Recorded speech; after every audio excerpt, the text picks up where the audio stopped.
Hello, everyone, and welcome back to another episode of No Bull with Nobu, the All-American Shaman. Nobu, how are you doing today? Good, brother. Thanks for having me. Thanks, as always, for being here. And today, our episode is inspired by on a previous episode, we mentioned that a topic of breatharian or living chronically would be a great one to explore. And some folks were interested in hearing more about that. But in advance or in preparation to lay the foundation for that specific topic, you mentioned we need to kind of lay some groundwork and talk about maybe some of the more subtle essences or energies at work that would be required for a human to be able to move past consumption and relying on more dense matter and material. So could you maybe kick us off on that foundational layer overview? So before one can get to, living off of nothing, one must first understand what it is that they will be living off of in contrast to the lack of material. So these subtle essences, and I'm going to use two different schools of thought. And then at the end, I'll try to bridge them between the subtle energy essences and how they relate to our physiology and metabolism. But in Ayurveda, they call the ojas and the tejas, or like in a grosser aspect, they're both aspects of prana or energy in general.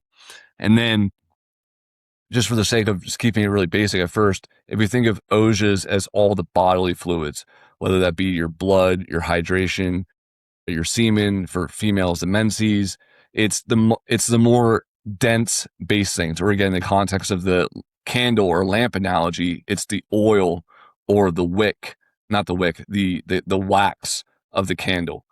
And then the tejas is the fire.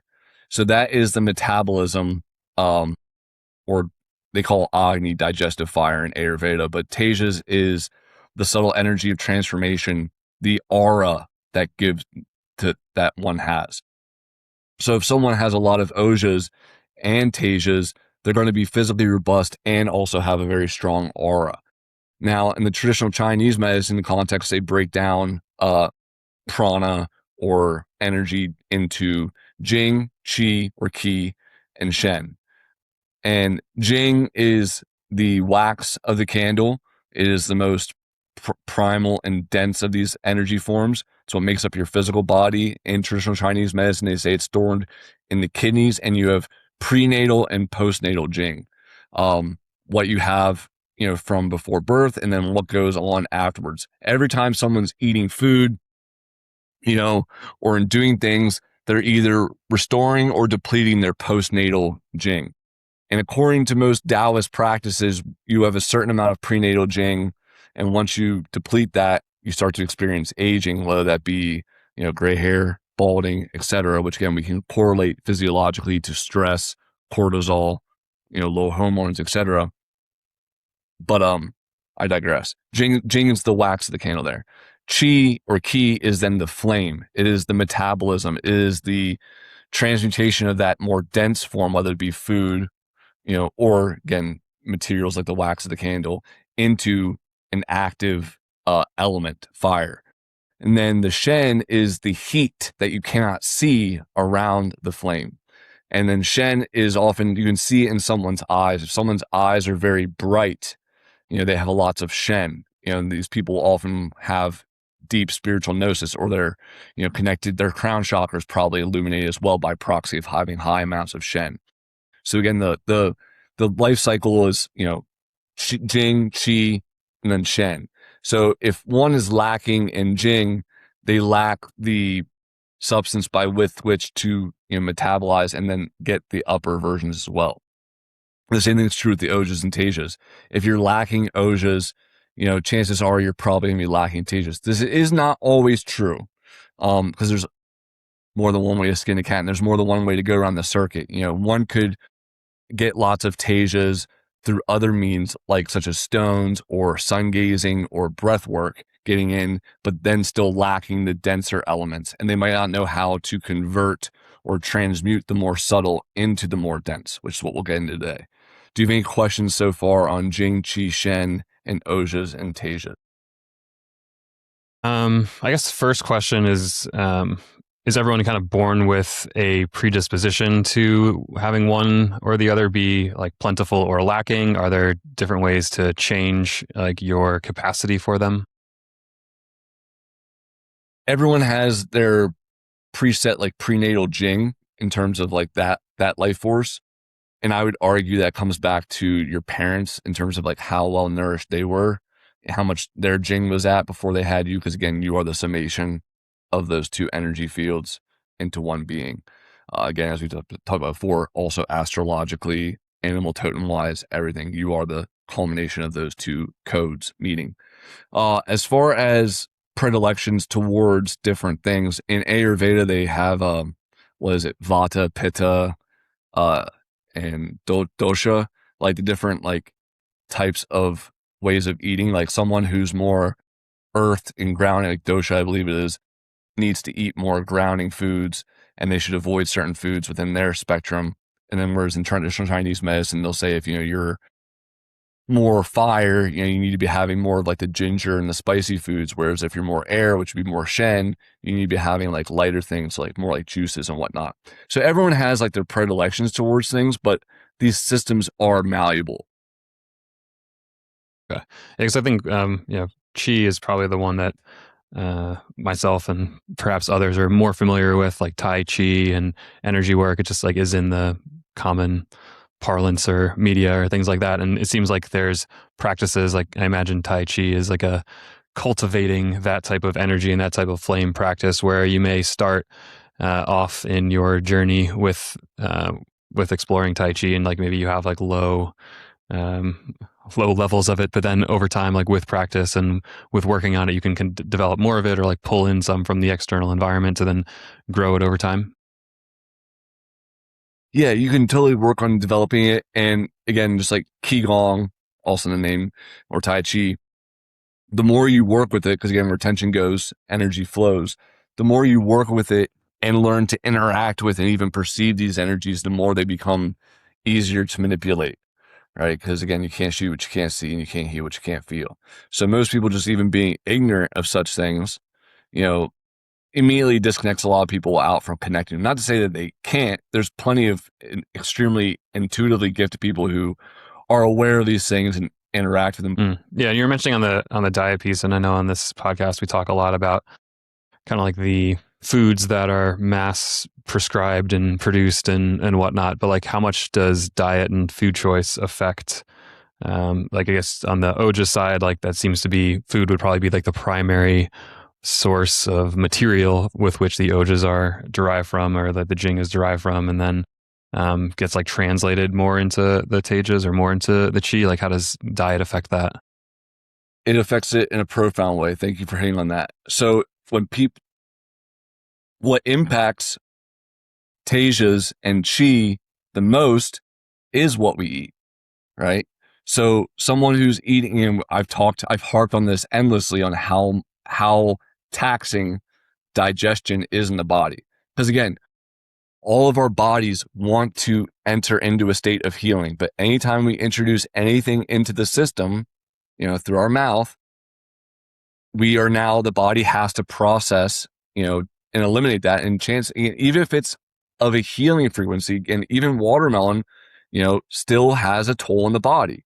So depending on where each person's at, in terms of their metabolism and their energetic health, is going to dictate, how efficient they are at digesting things and metabolizing for energy. So if they are suffering from low chi and they're eating a lot of heavy, dense foods, it's not going to be in their best interest because they already have a weak system and metabolism. They don't need to add heavy things in that are going to tax it even more. That's going to deplete them more. Again, we can look at how people, again, often fall into lethargy after eating.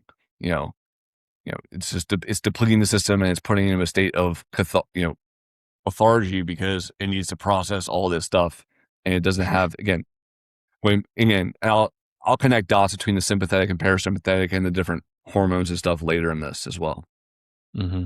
Yeah, so as you were describing it too, is like the ojas maybe get like burned by the tejas to create the fire and then to create the heat, and then like kind of the inspiration for this episode is like, okay, removing more dense, heavy material and food, like what would that look like in a situation where you're kind of gaining this life force from the environment around you? And it's almost like in the reverse process where, you know, traditionally you think of, okay, I consume food and that's the fuel. And then that's what like the fire burns. But then like the opposite of that is like, okay, you have like the fire and then that fire almost like makes dense or pulls in and like creates more dense material that you can then use to build a body. Is that kind of a way to look at it, where it's like flipping the script a little bit?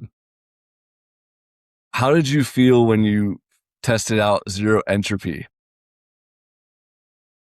Well, I got super ungrounded. That was the one that threw me through a loop, and I had to stop listening. I had to stop Yeah. listening to it. Yeah. But essentially harnessing this lightning, these higher subtle energies, and having to distill them down, again, can be a lot for the system, can overload the circuits. This is why, again, it's a journey to get to pranic, because a lot of people, even just doing intermittent fasting, a lot of people during that period, they don't know how, and people can say, oh, like, well, it's my blood sugar, it's that. But like, again, we can look at that from the spiritual and the physiological perspective and see it's the same. Whether it's your body being poorly fat adapted, again, having bad channels as far as switching from glucose to ketones for energy, again, like the keto flu, or we look at it from the Jing, Qi, Ojas, Teja standpoint, the problem remains the same. It's an inability to flip on different circuitry and different processes to metabolize energy. Which is, again, also why things like zero entropy are put behind a paywall, because a lot of people, if they get lightning in their hands and they're not equipped for it, they can fry themselves.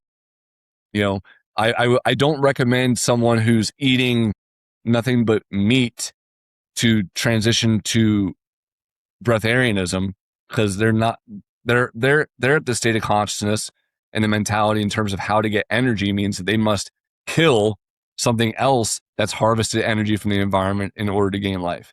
And then going up to, going to eat veg, you're consuming, what has come from the sun to the plants, and you're one step away from the sun or from, the pranic energy that's all around us. And then the last step, again, is going to prana, or breatharian, where you're just taking subtle energies and you're not feeding off anything. Because again, you're able to grab onto all types of subtle energies and convert them and transmute them. Yeah, that kind of raises the question of like how many people are capable of getting there, and like what kind of timeline are we talking about here? I mean, I imagine that there's folks that maybe are closer to being able to do that because perhaps they've been like vegan or raw or like more biophoton based diets for their entire lives. So like they're maybe just like a couple steps away from being able to live chronically, where you're mentioning someone that's maybe full carnivore for a while. Like if they wanted to make that journey, like there's probably a bunch of different steps in the meantime, and like having to get their body adjusted to a few different diets along the way to kind of get there without going into some bodily shock or whatever it is. Like what kind of timelines are we talking here? So again, full transparency, I myself am not pranic. I mean, I'm not fully pranic, but for those of you who aren't aware, like my daily consumption of watermelon juice now is 74 ounces, which comes out to 700 calories approximately. And then I add my pollen, IRC malts, and other things. But like my total intake of calories on a daily basis is under 1,000. And I'm not wasting away. I'm not withering away. And that's a large part due to my fields, because I'm not actively doing any sort of breath work practices. I'm not sun gazing every day. I mean, I ground a ton, but I mean, and I'm not in a nature filled environment. And yet I'm still getting a large part of my nutrition and my energy. I think energy is just the best broad term here to use. I'm getting a large part of my energy from subtle energy forces, and then through the use of my fields and other tools as well. But first step that people need to take, and this is again also why carnivore is not going to be able to directly translate, period, up to breatharianism, is if one has parasites in the body, whether it be worms, candida, yeast, mold, etc. If you have all this malware on your computer taking up CPU and RAM, and you expect the thing to run at 100% efficiency, it's just not going to happen, right? Like, I think we can all agree on this, that if you have invaders in your system, whether it be a computer or your body, it is not going to be optimal, because now they have energy needs. So let's say you have parasites in your gut. Well, when you eat something, you're not getting all your food, right? Like they're taking a cut, and depending on the degree of infestation, is going to dictate also how, like I honestly, like, it's no surprise to me how many parasites that came out when I started purging, because growing up, how much I could consume and not put on weight. Like people always say, like, oh, you must have a tapeworm in your belly. Well, actually I did. I had a lot of them. So, you know, Dang. Yeah. that's that's an important factor too for people to consider when it comes to the transitioning period, because you have to purify yourself a lot. Because again, you need to make the vessel optimal for efficiency. I would say, and the way the ladder looks in my journey is, again, cutting out the meat and the death energy and the parasites, purging the parasites, going to veg first, because a lot of people aren't able to go to straight fruit because, again, frequency scale. If we're down this, I can't remember the picture I sent you. It was a really, good depiction of like the electromagnetic frequency of different foods. If someone's Right. used to dead and death, fruit does not seem appealing. If I had $1 for every time I recommended fruit to people who are in a state of disease, and when they say like, I don't like that fruit, and I'm like, I'm literally telling them the fruit that would be good for their condition. Like for Right. example, if it's sexual trauma or it's related to the sacral chakra at all, I'm immediately like papaya. Like that's like the goat for the sacral chakra, or anything related to like, uterus, prostate, etc. 9 times out of 10, that person's like, I hate papaya. Like it stinks, it smells. And it's like, well, that's literally the medicine you need, which again, I need to remind people, the entities attached to you, both spiritually and physically, are going to lie to you and make you think that everything that's good for you is going to kill you. And it's not going to Mm. kill you, it's going to kill them. And I think that's a big part as far as the thoughts that go through your head may not be yours. And like, talking about how meditation can help you differentiate between your own thoughts and the thoughts of these other entities, and perhaps the ramifications of your choices on them is really what is coming out in like your knee jerk reactions sometimes. But like, I mean, just the concept of fruit being bad or like you don't want to eat it. It's like literally nature's candy. Like it's so sweet, and like everyone, I think from birth, when given fruit, they're like, wow, this is amazing. And my son crushes fruit. Like it's pure sugar. But like, and I think a lot of different kind of like diets and the mainstream kind of like propaganda or whatever is like, oh, all that sugar is bad for you. And it's like, okay, I understand that maybe sugar in form of like candy or like high fructose corn syrup, like, yeah, that's terrible for you. But fruit coming from natural sources, like that sugar energy is like on a much different level, and it's not going to have this kind of, I guess the diabetes argument is like the biggest thing that they'll come at you with. It's like, oh, if you eat all that fruit, like you're going to get diabetes. Like, what do you say to folks that say that? bullshit. Again, the fruit itself, via the hydration principle, also the nutrient density, and then also the intelligence, and then the antioxidant properties of the various plants, like these clean out the system. Again, and also too, people, why do you think they imitate fruit with the candies and all the packaging? They're imitating fruit. Fruit already comes to you from God. Fruit for you, it's in the word, in this colorful, luscious, appealing packaging. And then Mm-hmm. what does the Matrix do? It copies it, and it sells you a cheap imitation that poisons you. It does not do what fruit does. The Yeah. rainbow colored Skittles are not going to empower all your chakras. Yeah, they'll just poison them all and make you feel depressed.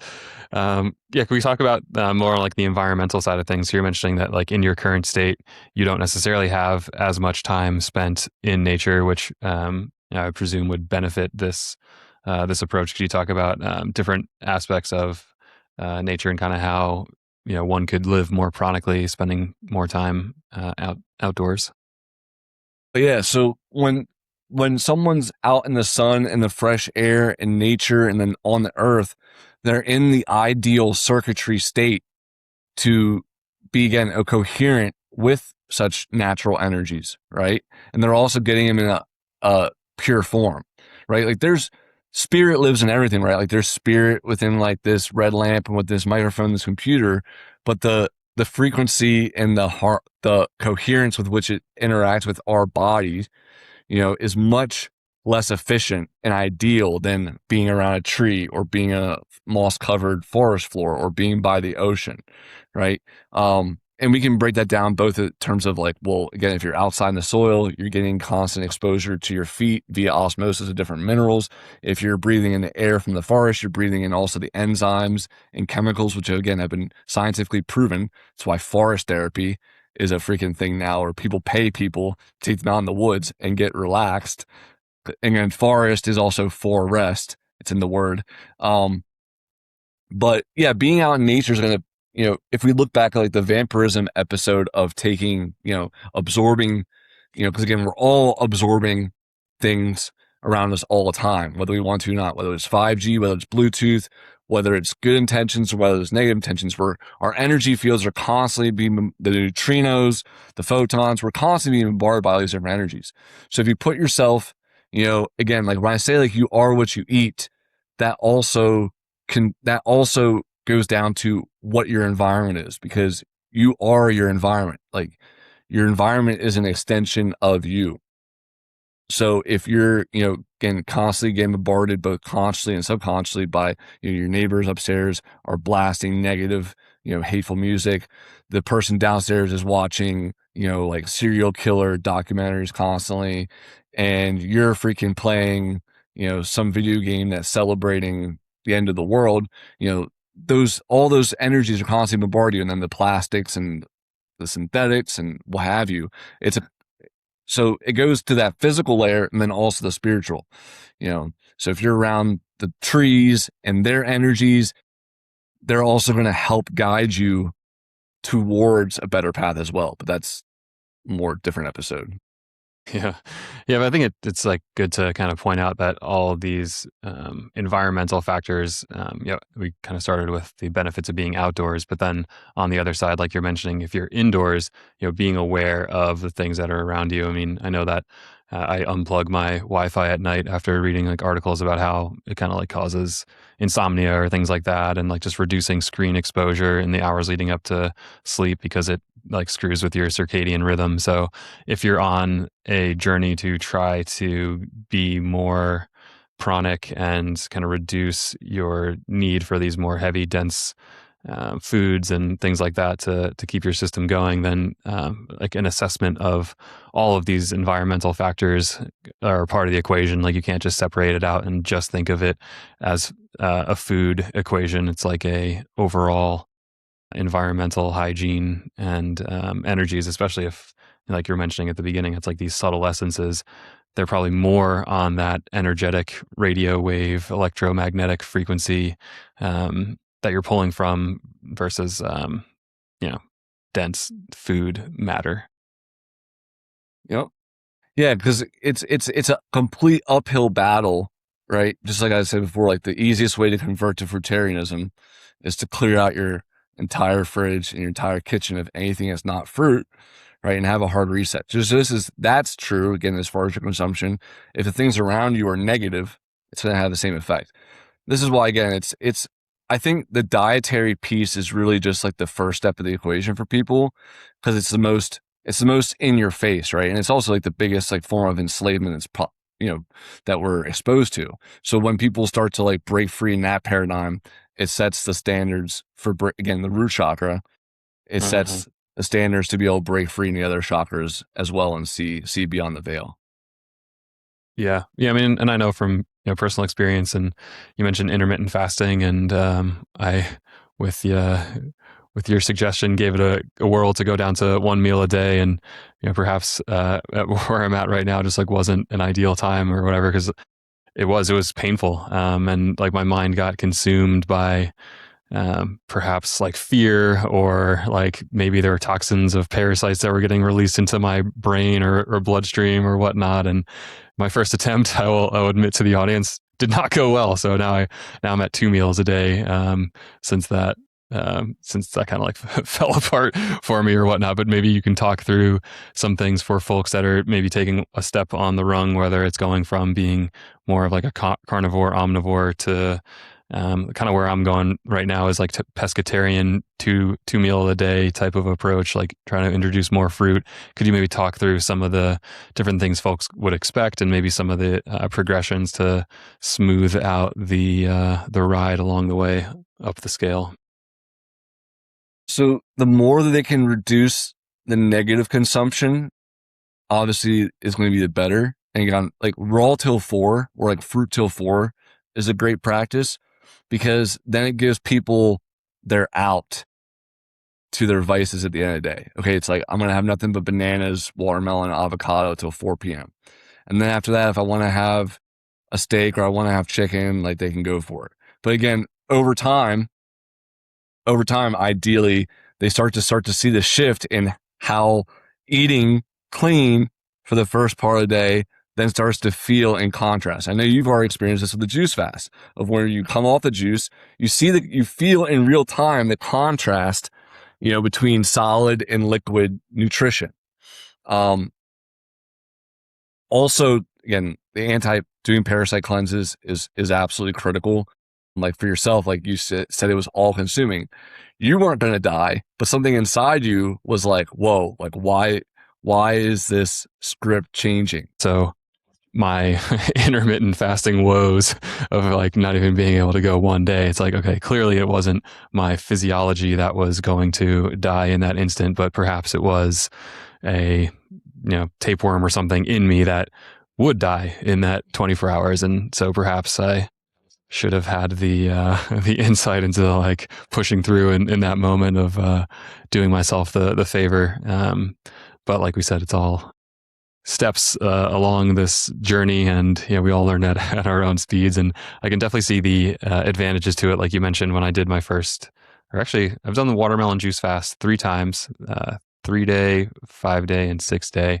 And yeah, you do feel the contrast, especially with like the types of foods that you're eating and like things like processed foods. And I just remember I had a bagel and it was like very dense, doughy, and it just felt like a brick in my gut for like a day and a half. And just you think about food differently because you're able to now feel so much more directly the impacts of various substances that are going into your body and kind of what it takes to digest. And so maybe on the the breatharian journey and kind of more of these subtle essences as well, it's like if you stop eating such heavy foods and maybe go toward more juicing, then with that time in between, so like also if you're intermittent fasting, like what does that do as far as freeing up the resources that would go to digestion? Kind of like where are they being diverted to?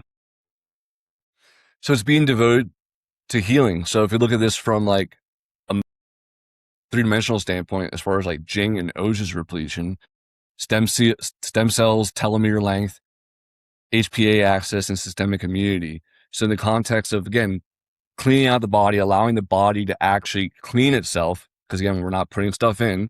Or again, in the case of a juice fast, we're still putting stuff in, but it's free of fiber, again. So we're not impacting the gut anymore. We're not feeding Beelzebub. We're not feeding a mucoid plaque and impacted crap. We're actually giving it the hydration to flush it out. So again, as we get more light and clean and free internally, we're able to interact with subtle energies more. This is again why Dr. Robert Morris has said fruit is the back door to spirituality, and he's absolutely spot on. Because again, the 2 fields at the top of the store: Exorcism Right 2.2 and Spirit over Flesh. Because if we approach things from the top level, spiritual dimension, and we approach things from the bottom of the physical in terms of food, ideally we can bring people to where they need to be in terms of harmony and freedom. But so yeah, like when someone fasts and someone is freeing themselves, again, there's so much science out there, right, on the benefits of autophagy, right? Again, I encourage people to watch Fasting the Healer on YouTube. Amazing documentary. There's plenty of people who have testimonies, again, who aren't breatharians, but who have done prolonged fasts, water fasts or dry fasts, and have healed themselves of different conditions. Because again, you're allowing the body to clean itself out and actually do what it needs to do. The first thing a deer will do often if it's been shot, and I know this is a gruesome example, but like it doesn't go and eat a bunch of berries. It doesn't go and like, oh, like I need to eat this herb. Like it goes and sits down by a creek and it rests. It drinks water and it rests. You know, one of the best things any of us can do if we're trying to heal ourselves of a condition is just to do less and take in less. Allow the body to defrag itself. Allow the systems to reach a proper state of harmony. You know, again, whether it's a substance as well, like extricating the substance and allowing the body, again, lymphatic drainage, all these other things relate back to these subtle essences. So when people are, you know, moving towards more breatharian, they're able to utilize, again, like I know like you do breath work and you know the power of the breath. Like you know also as well, right, that you can stimulate endogenous DMT release through breath work. So it's, again, like what you're doing is from this perspective is you're taking in vast amounts of Jing through the air, doing a rapid breathing cycle, Qi, and then metabolizing it, you know, unlocking in the crown, Shen, for DMT, you know. Yeah, it's pretty wild. I definitely recommend for folks to try breath work, and it's an easy practice to get into. Like there's some low level, like kind of simple techniques of just bringing your awareness to your breath as like the entry level, and then further down the line, like you're mentioning, the DMT release, it's maybe a little bit more advanced to practice with it, but it's pretty wild how the just your air breathing in and out in like controlled manner, like over an extended period of time, can lead to experiences that are far more intense than any sort of drug that you can find. So definitely check that out if folks are interested in it.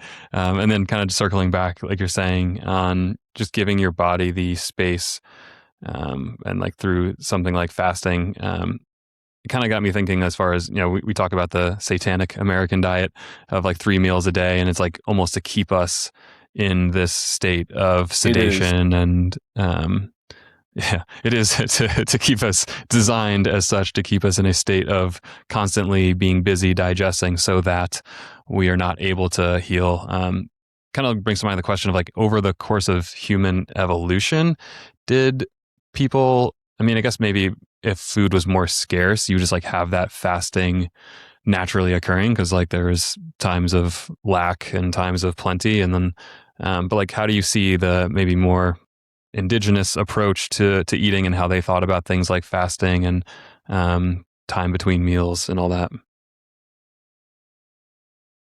I don't know, but I want to go before all that. I want to go before written records. I personally believe that humans were all pranic at one point in time. But that, again, as multiple resets have occurred over the course of history, of where history has been rewritten or erased or censored in different capacities, that, again, the belief systems of like that we have to eat. And I can't speak on this enough because I'm not autonomous yet, but like the autonomous individuals that I've like watched heavily their material, like they talk about how like when they need more energy, they go exercise. And this makes perfect sense from, again, a Jing, Qi, Shen, Oja's, Taja's perspective, because they've cleaned themselves out. They haven't eaten for a long period of time. So there's nothing inside that needs to be processed. Everything is being externally assimilated and digested. So going just as a car sitting in a garage is actually going to wear down faster, right, in terms of age, than one that you actually take out every day for like 5 or 10 miles. Like use it, you know, get air through the system, get the liquids moving, get things lubricated. The same thing is true for this mechanical device, because it is still mechanical, right? Going out and getting lots of Jing, breathing in through exercise, and then metabolizing that, you know, Qi energy, again, also musculature, right? Like you have to actually, use it or lose it. Like even though I use fields and everything, like I still work out. I don't work out nearly as intense as I used to, but I still maintain an above average physique for very little calories, very little protein. And from like, I haven't been to a conventional gym since November. You know, like everything I do is out of my home or outside. But as far as like what people, it comes down to beliefs, right? At the end of the day, it's like what you've been trained to believe.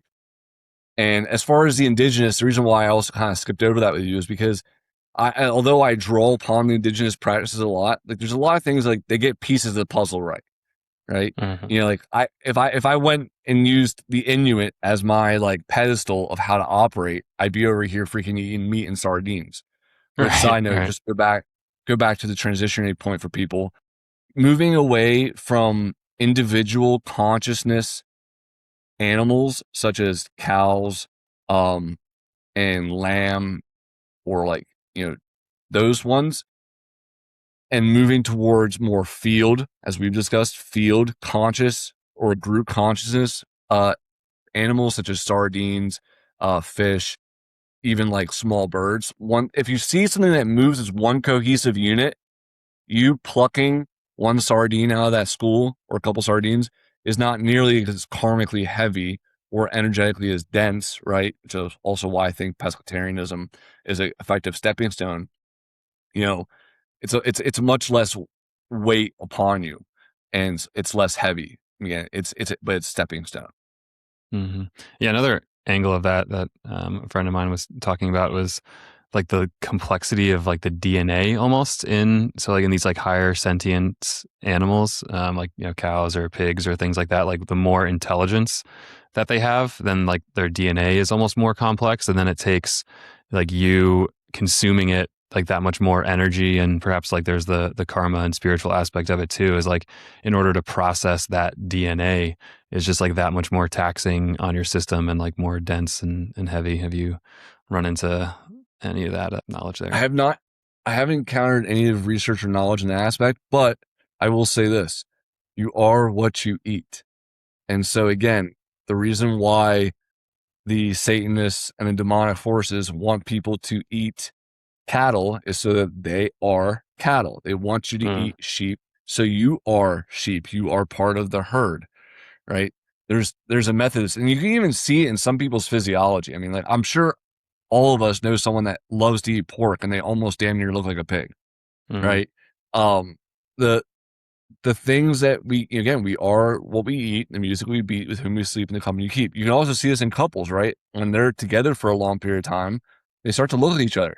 This has already been demonstrated as that's been scientifically proven. And also, like, owners and their dogs, of where yeah. there's like, so is it really that far fetched for me to say, or for, again, like looking at the DNA of consuming cattle, that you would become more like cattle? Hmm.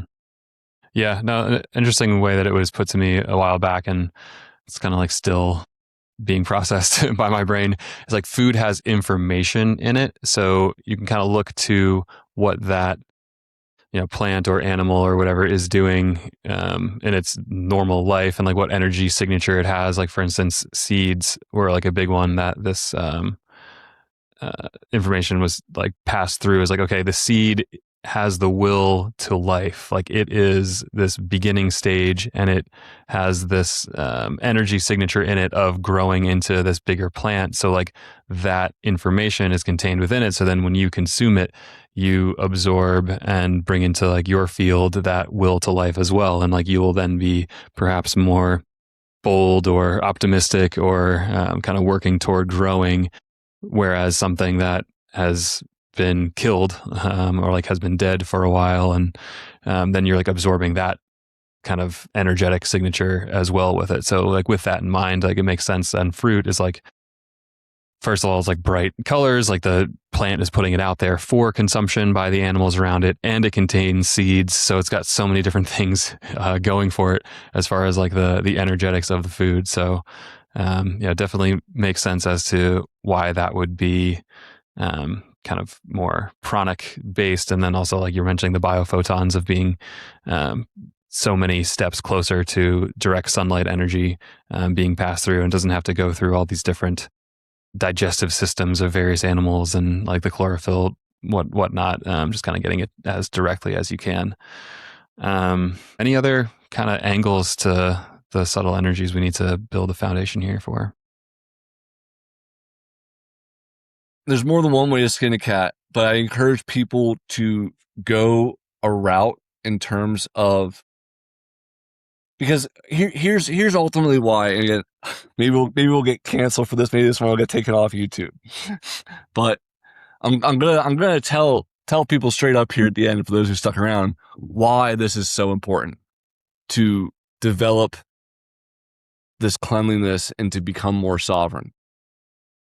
The powers that be are planning on making food and water not available. Or again, it's going to be continue to be systemically removed. And again, the water shortage is happening right now from the data centers and all this. All this is scripted. All this is planned. By 2030, we're going to be living in a much different world if the elites have their way. And so, the ability to not only fruit making the most sense, again, from both the species-specific diet, karma-free, electromagnetic, and all the healing processes, but also from the standpoint of it's the only way, that and prana are the only ways you truly liberate yourself from the matrix, period. Like, if you are still in a state of eating flesh and blood and other beings, and you're living in a city in 2030, and if you don't abide by their rules and you do as they say to a T, it's going to be like COVID times 100 in terms of authoritarianism. And you're going to be shit out of luck, right? And then it's going to be too late then to do the things I'm saying and do the purification and get yourself sovereign and free, so you're not, on the system. One of my coaching clients, she has been struggling recently with like some health issues, and she keeps on like fretting about like, what if my insurance doesn't cover this? And I told her, I'm like, if you just do what I say and go to the fruit, you'll heal yourself and you won't ever need to worry about insurance ever again. The best way to win a fight is never have one. If you create your body to the point of where it's self-sustaining, and clean and healthy, you don't have to worry about injuries. You don't have to worry about diseases, because it's not, again, terrain theory is not just theory. It's what's real. Things will not grow and thrive in an alkaline body. Again, you're not going to have inflammation. You're going to heal things. So it's really like I keep harping on the fruit and of this point is because it is the path to liberation for people, to becoming sovereign. Because as long as you're dependent upon, the man and the system in place for your primal root chakra nourishment, you are enslaved. Yeah. I mean, like you're saying, the writing is on the wall, and you really have to be an ostrich with your head in the sand these days to not see that the society and the powers that were are creating scarcity and kind of forcing our hand as far as a civilization of like, you're going to obey or you're going to get starved out by us. And so, like you're mentioning on fruit and how there's less and less seeded fruits out there, but the goal would be like be able to grow your own fruit on your own land, or a friend of yours would have a fruit farm and can just kind of live off of that. And I think it makes a lot of sense as far as if you want to be as independent, as free, as sovereign as you can, then working in advance to remove your kind of dependency on these broader societal systems would only be in your best interest. And yeah, like I said, again, I mean, fruit is delicious. I don't know why people are so against it. It's like, have you tried eating all these wonderful different kinds of it? Like, some of it's super sweet, and like my wife, she's not like a big fan of like the sweetness of it, which is to me crazy. I don't know. I like I like the taste of sugar. I feel like most of us do, but yeah, it's just kind of a funny argument that I think I saw an Instagram like comic that said it like, oh, you have these livestock animals and they're treated with hormones and they're brought up in these horrible conditions and they're covered in shit, and then they get slaughtered and then they get like bleached, like the meat gets like basically coated in chemicals so that it doesn't spoil on the shelves, and like we're all eating these like dead animals. And then the crazy person is the one that suggests eating fruit. Like, you have all this bullshit going into the meat supply, and that's now the acceptable and like quote unquote sane, normal thing to do. So yeah, we'll get on that fruit farm. Truth, yeah, truth is a frequency. And anyone out there that's got a fruit farm, and we'd love to come and tour it, have you featured on the episode. Would love to check that out, because that's something that Nobu and I are very passionate about wanting to create in our futures. So, any final comments for the audience there, Nobu? The spirit is stronger than the flesh. Amen. Good words to leave on. Thank you, everybody, for listening. Thank you, Nobu, for spending the time with us, and we will see you all next time.